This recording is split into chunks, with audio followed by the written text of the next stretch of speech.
Hello everybody, so we've got our third test at Indore and just finished 2 days. We're up to day 3, which so far this series has been the last day usually, and it looks like it's going to be the last day. Today Australia have to chase 75 to win, all 10 wickets in hand. Can't imagine that lasting the whole of the third day. I mean, they'd have to go at less than 1 run and over, and India would have to avoid taking all 10 wickets. So with no rain expected, I think it will probably finish maybe at lunchtime or maybe just after. So, either way, India either have to get all 10 wickets in a session at a rate of 1 wicket every 3 overs on average, or quicker than that.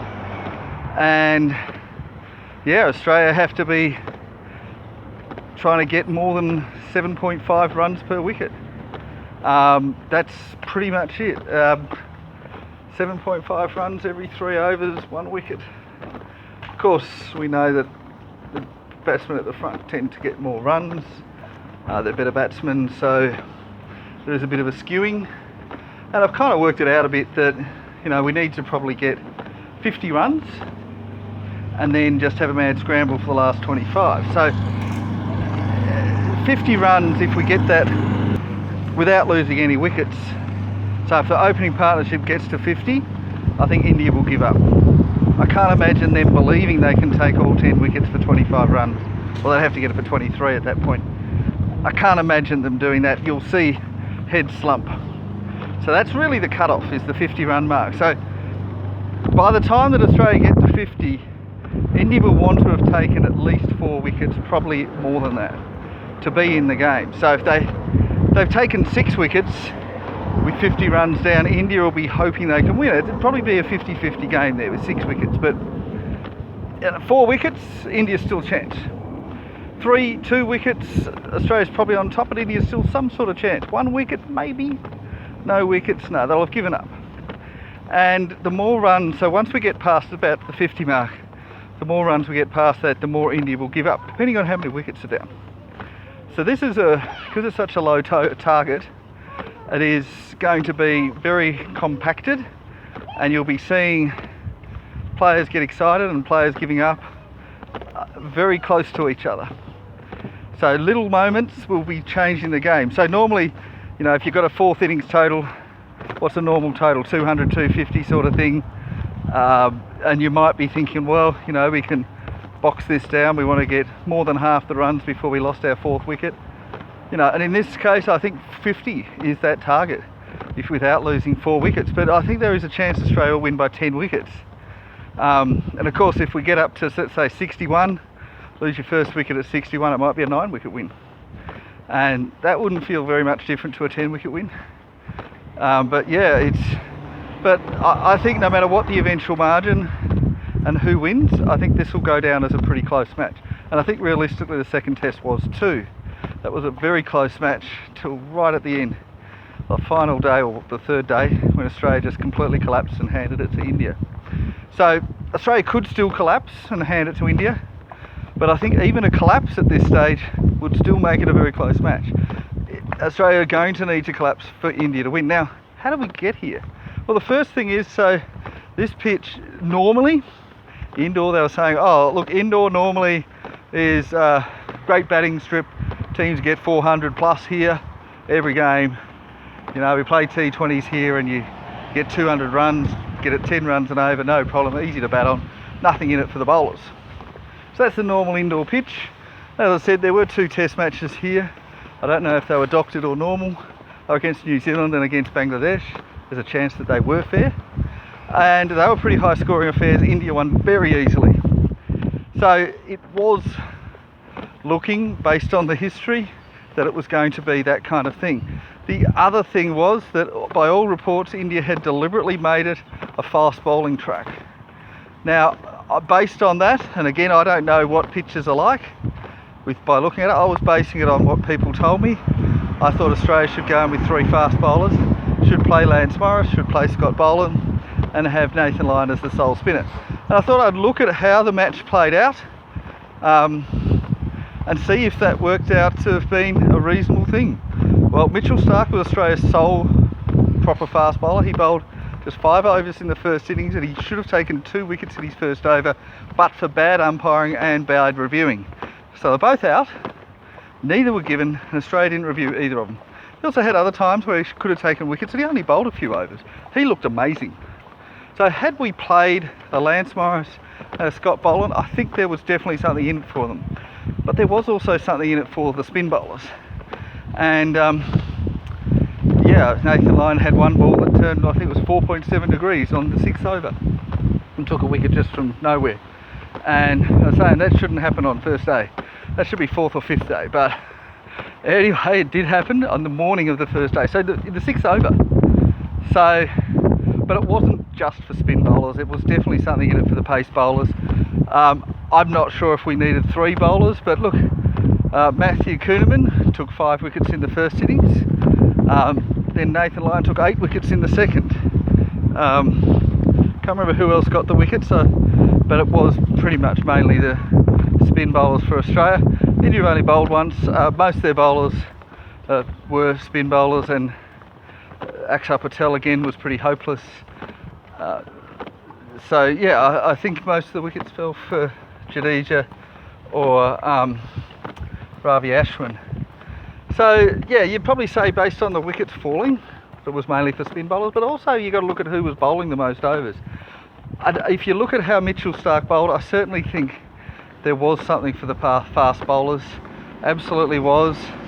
And again, I think we missed a trick by not playing more fast bowlers. Look, I actually thought that the third spin bowler, Todd Murphy, didn't look that good. He looked, and he is supposedly recovering from injury. We could have probably left him out and played another fast bowler. Who that fast bowler would have been, I don't know, but I mean, Scott Boland is your safety workhorse and taking a lot of wickets really cheaply. I think he would have been great. But Lance Morris, the way that Mitchell Starc bowled, I think Lance Morris probably would have got a lot out of it and probably would have taken a few wickets. But you know, it would have been a bit risky. Kuhnemann was hopeless in the second innings, but he was great in the first. It's like he forgot to bowl again. He was a hopeless bowler in the second test, the first time he played. Some people would say first test nerves. Second test, first innings was bowling great suddenly, and then again was pretty hopeless in the second innings. So, you know, he's bowled badly twice out of 3 times, but still averages 20. So, I don't know. It's an interesting thing that you have someone who forgets how to bowl. Todd Murphy's been very consistent, and I think the Indian batsmen are intimidated a bit by him. They're very cautious around him. That was the same case with Scott Boland. Very cautious around him. They don't fear Nathan Lyon quite as much, but perhaps that's why he's taking wickets. They certainly don't fear Matthew Kuhnemann, and I think he may have got a few wickets from that. I've also heard in the news that there is talk for Cameron Bancroft to rejoin Australia's team. As we all know, he's the one that did the ball tampering. Of course, we blamed Warner and Smith, but we know that Warner and Smith didn't actually do it. They allegedly ordered him or manipulated him somehow, secretly. Hasn't been proven, but that's all a bit nonsense. Nobody's ever been punished for doing that before. There was also talk of how we had a planned ball tampering, and that's true. We had for a year and a half been deliberately tampering with the ball, but within the limits of the rules. So the rules say that you can do a little bit, and perhaps they were just barely on the line, but the ball tampering we were doing besides that was legal. Now, again, they might have gotten a little bit of trouble for some of it, and we weren't very honest or upfront with it, but it was scrutinised by the umpires and was shown to be legal. So when we talk about ball tampering, there is that grey line in the sand where a little bit worse than that is illegal, a little bit better than that is not illegal, and a lot of teams skirt that line, and there's some that are obvious and some that are not. I mean, if we look at the Ravindra Jadeja situation in the first test, that was definitely ball tampering. Was that over the line? I'd say it definitely was. Certainly changed the condition of his hand, with the hand, which is illegal. And so perhaps it's hand tampering, not ball tampering. And it certainly cost or gained him wickets. And I'd say that was, in terms of changing the match, that was worse than what Cameron Bancroft did. But in terms of obviousness, that was not as bad. So it really depends on the way that you look at it. It was very sneaky, very secretive, not so obvious. So if they're looking at what they can plausibly deny, the Revenge of Jadeja one could be denied. And if they're looking at what actually made a difference to the match, actually worrying about being fair, that one shouldn't have been allowed at all. I think either way that shouldn't have been allowed, but you know, maybe some Indians out there have plausibly denied it. He was found guilty, by the way, fined 25%. There's also the issue of the pitches. So India, their first two test pitches were rated average. Not good, but average. Not bad either, not poor, but just average. No fines for average, no penalties, average. And I thought this was a bit unfair on Delhi, because I think Delhi presented quite a normal pitch, quite an undoctored pitch, and Nagpur was quite obviously doctored. So a bit unfair on Delhi, and I think Delhi's curators did the right thing. They produced a fair pitch, and they should be commended for that. So I'm sure they had a lot of pressure to try to cheat.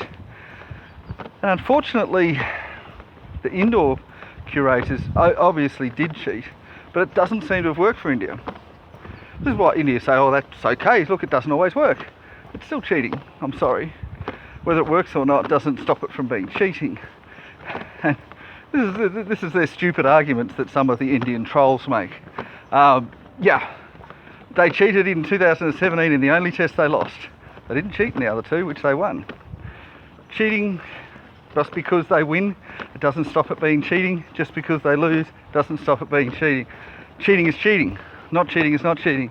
It's two separate things. So they are trying to help themselves win, but perhaps Australia would have won by an even bigger margin if they hadn't cheated. But yeah, very disappointing to see them cheat again in indoor.